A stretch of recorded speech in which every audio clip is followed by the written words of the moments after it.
사람들이 길목에 가득 들어차서 고기를 구워 먹고 있는 이곳은 서울 성수동의 갈비거리다. 요즘 성수동만 생각하면 트렌드를 선도하는 팝업 스토어의 성지 이미지가 강하지만 원래 성수동엔 각종 공장들이 들어서 있었고 수십 년 전통의 갈비거리, 장인들의 개성이 담긴 수제화로 명성을 날리던 곳이었다. 갈비거리는 10년 전쯤엔 이렇게 핫한 거리였는데 요즘엔 세월이 무색하게도 텅 비어있다. 폐업한 한 가게는 이렇게 카페로 바뀌는 공사를 하고 있기도 하고 26년 된 이 가게는 옆 동네로 이사를 간다고 한다. 유튜브 댓글로 성수동에도 갈비 가게들이 없어지고 있던데 어떻게 된 일인지 알려달라는 의뢰가 들어와 취재해봤다.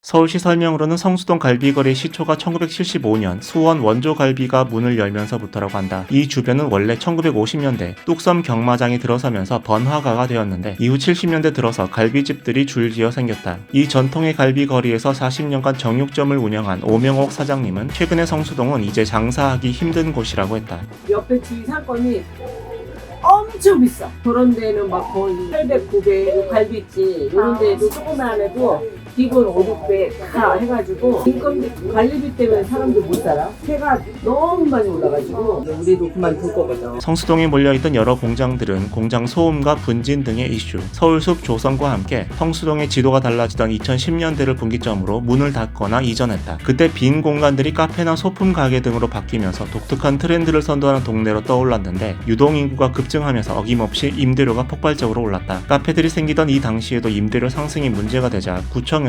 갈비골목 주변의 서울숲길과 뚝섬 주변을 지속가능 발전 구역으로 지정해서 상생 협약을 유도했는데 법적 효력은 없는 거였다. 시간이 지나면서 이 지역이 최고 핫플로 떠오르자 성수동은 단기 체험형 매장을 뜻하는 팝업 스토어의 성지가 되었고 임대료는 더 가파르게 고공행진하기 시작했다. 2018년과 비교했을 때 성수동의 현재 평당 임대료는 90% 넘게 오른 상황. 상권의 몰락을 부추기는 임대료 상승에는 건물주의 탐욕과 상가 임대차 보호법상의 10년간 임대료를 올리지 못하는 규정이 원인으로 꼽히지만 성수동의 주류가 된 팝업 스토어는 이것과 조금 다르다. 상가 임대차 보호법상 일시 사용은 법의 적용을 받지 않고 기준도 없기 때문에 임대료는 부르는 게 값이라는 거다. 일시 사용이라는 용어에 대해서 정의는 없어요. 그다음에 보증금이 아예 없고 한 3, 4개월 해가지고 임차료 좀 몰아가지고 이런 걸 일시 사용으로 보고 있네요. 일시 사용은 원칙이 잠시 거주하는 사람들에게 제도적으로 보호하기 위해서 만든 규정인데 팝업 스토어는 최소 2주에서 길어야 6개월만 운영되고 대부분 성수동의 명성을 이용해서 홍보하려는 기업 고객들이 대부분이라서 현찰을 쓰는데 부담도 없다. 그래서 건물주들이 억대의 현찰을 쓸어 담는다는 얘기가 나오는 건데 문제는 이런 임대료 상승으로 주변 상가들의 월세도 덩달아 올라가게 되었다는 거다. 성수동 메인 거리인 연무장길 내의 팝업 스토어 시세를 알아보니까 1층에 있는 10평 상가의 일주일 이용료가 600만원이었다. 반면에 같은 지역에서 비슷한 규모인 10평 상가의 월세는 400만원으로 일주일 팝업 임대료가 월세보다 더 비쌌는데 그만큼 거품이 많다는 얘기다. 팝업을 전문으로 하는 이 지역 부동산에서는 최근 가장 크게 열린 버버리 팝업 스토어는 최소 40억 정도를 줬을 거라고 했다.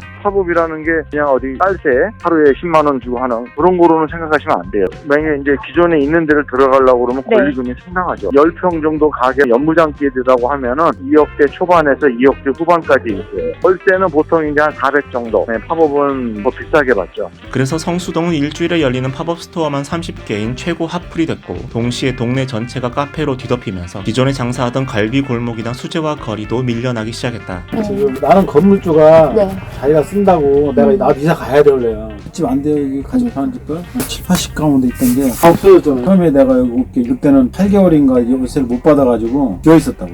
그때부터 내가 들어와서 여기까지 했는데 서울의 다른 상권과 다르게 오피스 공실률이 0%일 정도로 인기가 많다는 성수동. 하지만 좀 더 들어가 보니 트렌디한 건물 팝업의 화려함 뒤에는 40년씩 한 곳에서 장사하던 사장님들의 근심 가득한 얼굴이 있었다는 사실을 알 수 있었다. 당신도 취재를 의뢰하고 싶다면 댓글로 의뢰하시라. 지금은 전철 선로로 탱크가 지나가는 걸 본 적이 있는데 어떻게 된 일인지 알아봐 달라는 의뢰가 들어와 취재 중이다. 구독하고 알림 설정하면 조만간 취재 결과가 올라올 거다.